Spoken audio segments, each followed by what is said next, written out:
Welcome to Drive the Daf. Clear, structured explanation of the daily daf in 20 minutes. You can even follow in the car.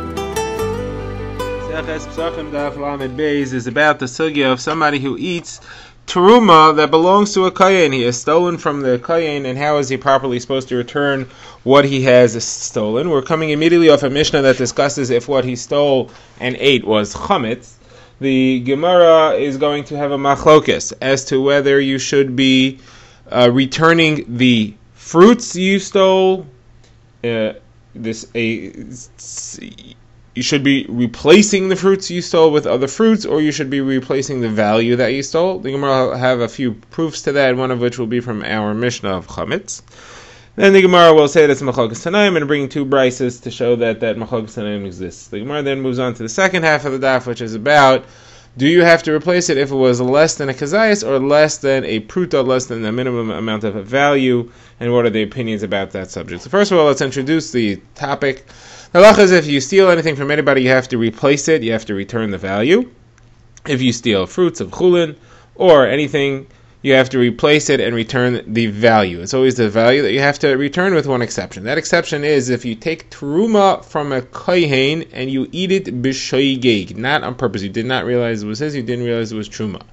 So in that case, the Torah says you have to return fruits. This is different. If you would have eaten it b'mezid, if you had purposefully stolen it and eaten it, you would have to return value. But here, you took teruma b'shoigeg, you have to return fruits, the Torah says. Now, if that teruma was teruma tameya, then the kohen couldn't eat it. The kohen is not allowed to eat teruma tameya. However, it still has value. The value is that you could use it for firewood. In that case, you may have to return the fruits, or you may have to return the value of the fruits, as we shall see. Our Gemara will discuss that. Now, if it is chametz, what happens then? So, our Mishnah that we had seen previously said chametz has no value at all. Chametz is aser b'hana. And therefore, as follows: if you took it b'shoigeg, so then you took fruits, so you got to return fruits. It doesn't matter that it has no value. If you took it and ate it b'mezid, then you have to return the value, and it has no value, so there's nothing for you to return. It doesn't even have value to be used as firewood because chametz is aser b'hana.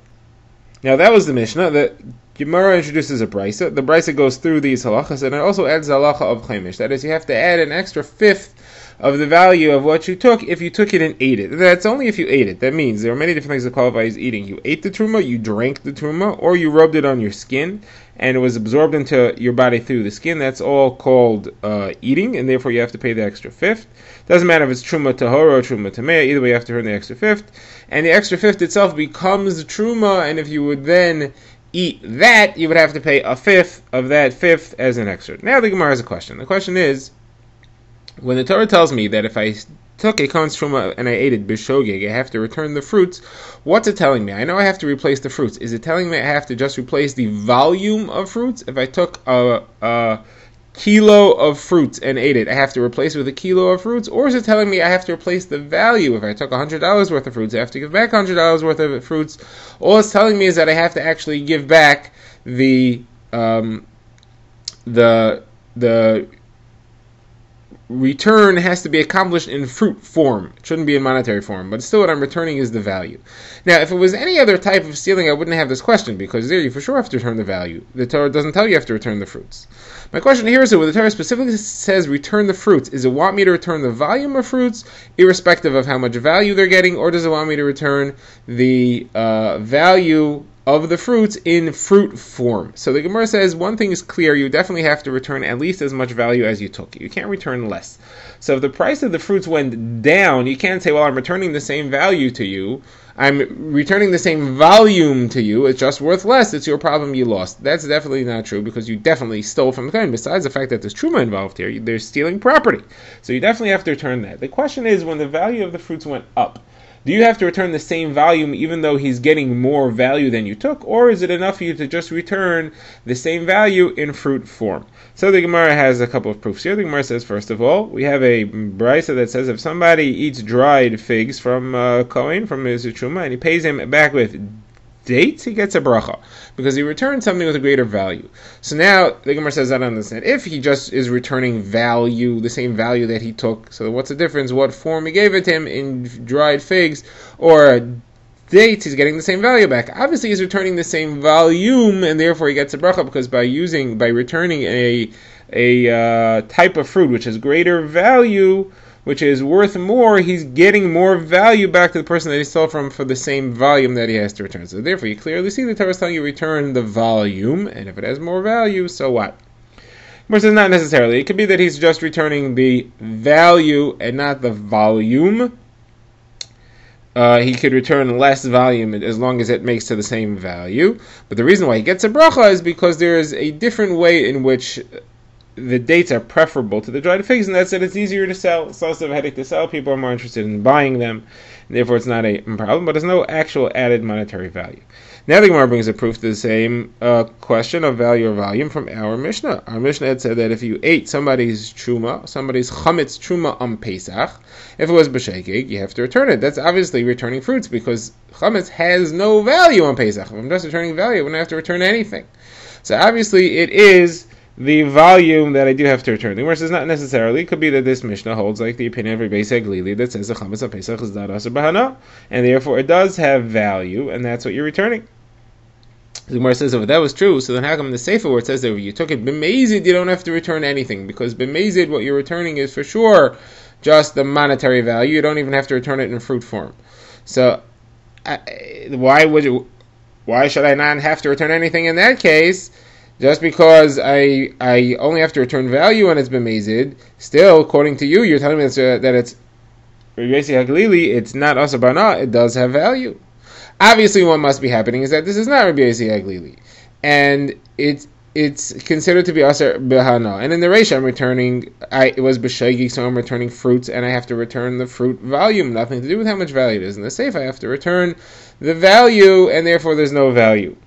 So Gemara says not necessarily. It could be that the reason why you don't have to turn anything in the Seifa where it was eaten b'mezid is because of the halacha of Rav Nechunya ben Hakana, who says that anytime you get kares for something that you did, that you would also have to return, you don't have to return. You don't have to make payments for an action that includes kares within it. And since you took the guy's chametz and Pesach and ate it, there's kares involved, and that's why when it's b'mezid is kares. There's no kares when it's not b'mezid. That's why you don't have to return everything. So really, we are Rabbi Yossi Haglili, and you really do have to return the value. But there is value to chametz on Pesach.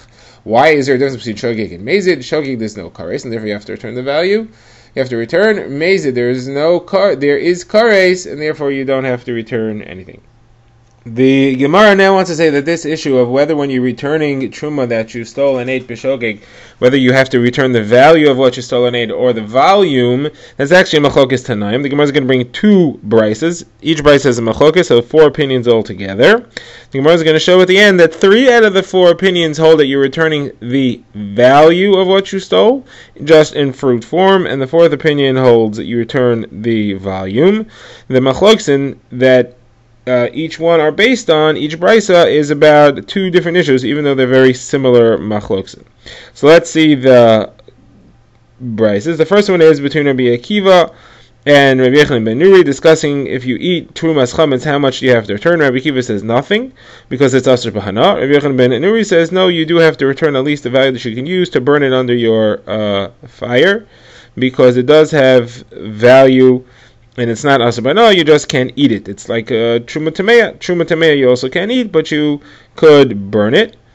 And the Gemara says that Rabbi Akiva says, no, this is like if you have truma tameya that's made up of grapes and strawberries that are very non-flammable. They have a very high liquid content, and therefore they're not burnable. Now, Rabbi Yochanan ben Nuri does not answer Rabbi Akiva, which means that he clearly seems to accept the fact that there is an Isser Hana. So what then is this machlokes between Rabbi Akiva and Rabbi Yochanan ben Nuri about? So Abai explains later in the Daf, they both agree that chametz is asur b'hana. Rabbi Akiva, though, says that you have to return the value, and this has no value, so there's nothing to return. Rabbi Yochanan ben Nuri says, no, just return the volume, and there is no problem here. Now, this brisa ends off and says that the only way that you could have truma that's chametz, that you have to return, is if you were makdish it when it wasn't chametz and then it became chametz, meaning you made it truma in a non-chametz state and then it became chametz, or you made it truma before Pesach, so there was no isser chametz. But if you take chametz and you make it into truma on Pesach, the same truma is not chal on it. It does not become truma. It does not get kedusha in that state at all. Now the Gemara brings another brisa which follows very neatly on this one, and then it says that not only do you not get kedusha on it, but if you eat chametz on Pesach, you don't have to return it. At least according to Rabbi Elazar ben Yaakov. And the reason is because if you couldn't be makdish it, you couldn't make it truma on Pesach, you don't have to give it back. This is what it says, "V'nasan l'kayin es hakodesh." Only something which you could make truma on Pesach has to be returned. This you can't make truma because it's chametz, and therefore you cannot. There is no obligation to return it. That's Rabbi Elazar ben Yaakov's opinion. Very similar to Rabbi Akiva's opinion in the previous brisa that says that you don't have to return chametz which you ate on Pesach truma. And Rabbi Elazar ben Chisma says no, you do have to return it. And here the Gemara goes through the same discussion. Rabbi Elazar ben Yaakov says that even if you don't agree with my pasuk, still it has no value. Rabbi Elazar ben Chisma says no, it does have value because you could burn it under your pot. Rabbi Elazar ben Yaakov says no, it's asur b'hana, and Rabbi Elazar ben Chisma says no, it's not asur b'hana. You're allowed to burn it under your pot, feed it to your dog, use it, do whatever you want with it, just don't eat it, because although it's asur b'achila, it's not asur b'hana. Says the Gemara, what's the machlokes here? These two Tanaim are clearly arguing over the fact that whether or not it is asur b'hana, but both of them agree that if it would be asur b'hana, you wouldn't be able to return it because you're returning value and it has no value. Therefore, 3 out of 4 opinions, these two, Rabbi Elazar ben Yaakov and Rabbi Elazar ben Chisma, as well as Rabbi Akiva and the brisa earlier, all hold that you have to return value. The only one who says you have to return volume would be Rabbi Yochanan ben Nuri. Says the Gemara, how do you know that Rabbi Yochanan ben Nuri doesn't agree that you have to return value, and he's just saying that it's mutar b'hana? The Gemara says because if he did, he would respond and say that it is mutar b'hana, just like Rabbi Elazar ben Chisma did in this final second brisa over here. Okay, now the Gemara leaves the topic of chametz behind. The Gemara gets more deeply into the issue of eating truma, where you took a kohen's truma and ate it, and the Gemara brings a brisa that has a dispute as to what is the minimum you have to eat in order to be obligated to return it and to pay chomesh, the extra fifth. So Abba Shaul says it's got to have a shava pruta value. It's got to be worth at least a pruta. The Tanna Kama says no, it doesn't have to be worth a pruta. It has to be a minimum size of a kezayis. So again, similar volume versus value discussion. Tanna Kama says the minimum is a minimum volume of a kezayis, and Abba Shaul says it has to be a minimum size of a shava pruta. Now, the way the brisa is phrased is if somebody who ate a kezayis, that's where Abba Shaul comments and says that it's got to be a shava pruta. Now, what's the sources for this? Where they get their opinions from? So they both dash in the psukim. It says v'ishki yochal kodesh b'shkoga. If somebody who eats kodesh by accident, so it has to be yochal, has to be a real achila, it has to be a minimum size. That's what the Tanna Kama holds. That Abba Shaul says no, that's just to tell me that it's got to be that you eat it and not that you destroy it in some other way, which is not eating. That's the only time you have to return it with chomesh. Now Abba Shaul's source is that it says you have to pay him back. It says v'nosan. It says you have to give it back. V'nosan l'kohen es hakodesh. You have to give it. A real giving, it has to be a minimum amount that's considered like you're giving something significant, has to therefore be worth a pruta. On that, the Tanna Kama says, no, that's just telling you that it has to be something which you could have been mekadesh, you could have made into truma, as opposed to chametz, which has no value. The Gemara now enters more deeply into this machlokas. The Gemara begins it by quoting a brisa. The brisa says if somebody eats truma of a kohen which is less than a kezayis, he does not have to pay the extra fifth. The Gemara says, well, why should it depend on whether it was less than a kezayis or more than a kezayis? It should depend on whether it was a shavar pruta or not. The Gemara says, no, it doesn't depend on a shavar pruta. If it's a shavar pruta but it's less than a kezayis, he still doesn't have to be chomesh. So the Gemara says that they presented this to Rav Papa, and they want to say this doesn't go like Abba Shaul. Abba Shaul said it depends on being a shava pruta. It didn't seem to matter whether it's a kezayis or not. Said Rav Papa, not necessarily. Maybe Abba Shaul holds you need both. You also have to be a kezayis and a shava pruta in order to be chomesh. The Tanna Kama said it's enough to just be a kezayis, doesn't have to be shava pruta as well. So this brisa would fit very well. It holds you need both requirements. You have to meet both in order to be obligated to pay chomesh. Says the Gemara, it's not true that Abba Shaul requires both a kezayis and a shavar pruta. He only requires a shavar pruta. He's only interested in value, not volume. How do we know this? Because we have a brisa that quotes the same conversation between Abba Shaul and the Chachamim. Abba Shaul says you gotta have a shava pruta in order to be obligated to pay chomesh, and I know that he was talking about a case where there was less than a kezayis, because they said to him, no, you only have to pay chomesh if you have a kezayis. That means that he was talking about where there's less than a kezayis. And still he said that if you have a shava pruta, you do have to pay chomesh. Says the Gemara will accept that, and even Rav Papa changed his psak and his understanding of Abba Shaul, and he also agrees that Abba Shaul doesn't require kezayis, only chomesh. The Gemara now launches into a lengthy conversation, which will wind up showing what Rav Papa says about it. This conversation is about the halacha of carbon me'ila. If somebody uses hektish items accidentally, b'shegig, so he has to bring a carbon me'ila. That's similar to other aveiros, where somebody has to bring a carbon for a shogeg, like a carbon chatas, one brings for eating blood, or eating chaylev, or things like that. Now the Gemara says, what is the halacha if somebody does me'ila on purpose? He uses hektish intentionally. Does he have to bring a carbon or not? So says the Gemara, well, I would assume not. He could bring a kavachomer. The other aveiros where a person has to bring a carbon b'shogeg, he does not have to bring b'mezid, and that's even though those aveiros carry an isser kares. So me'ila, which doesn't have an isser kares, so it's lighter than the other ones. So somebody who has to bring a carbon b'shogeg should certainly not have to bring one b'mezid again because it's lighter.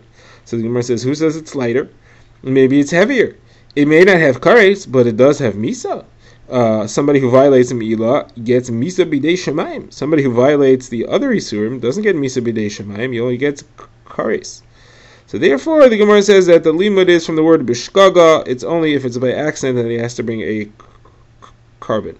Now the Amoraim analyzed this brisa, and they're interested in which is a stronger, stricter thing, Kares or Misa Bidei Shemaim. The brisa started off saying kares, and that's why you would view the other aveiros as being stronger than me'ila. Then we ended up by saying no, this says misa b'dei shemayim, and that doesn't. Well, which is it? Is misa b'dei shemayim stronger than kares, or is kares stronger than misa b'dei shemayim? So the Gemara answered and says this is no. Kares is stronger than misa b'dei shemayim, but this is talking about misa b'dei shemayim when there's less than a shava pruta. That's a halacha you don't have at all. With the other averos of chaylev and blood, there's no punishment at all, not kares and not misa b'dei shemayim on less than a shava pruta. So kares is stronger when it's kezayis. So kares is stronger than misa. That's where you're getting one or the other. But when we say that misa is stronger by me'ila, we're talking about less than a kezayis. So Gemara says, so the one Amar said to the other, you've calmed me down. I was upset, I didn't understand Pshat in the sea. So he said, are you sure I calmed you down? Don't be so calm so fast. Who told you that Me'ila really gets Misa for less than a Kezayis? The only one which we've seen that has Misa by Me'ila is the opinion of Rabbi, and Rabbi holds you learn Me'ila from Truma, and just like Truma doesn't have anything less than a Kezayis, and Me'ila shouldn't have anything less than a Kezayis. And then that Rav Papa, and here's where we get to Rav Papa's opinion. Rav Papa said, who told you? Maybe we're holding like Abba Shaul, who holds that there is Truma Isurim, there is repercussions for eating a Truma even on less than a Kezayis, and therefore this could also apply on less than a Kezayis. So you see that Rav Papa changed his understanding of Abba Shaul, that even less than a Kezayis, there is a problem of Truma. It's only, the only requirement is that you have to have at least a Shabbat. Drive the Daf is a project of the Grand Woodlands Shul and is presented by Rabbi Yitzchak Landa. Find us on YouTube or subscribe to daily emails by emailing drivethe.daf@gmail.com.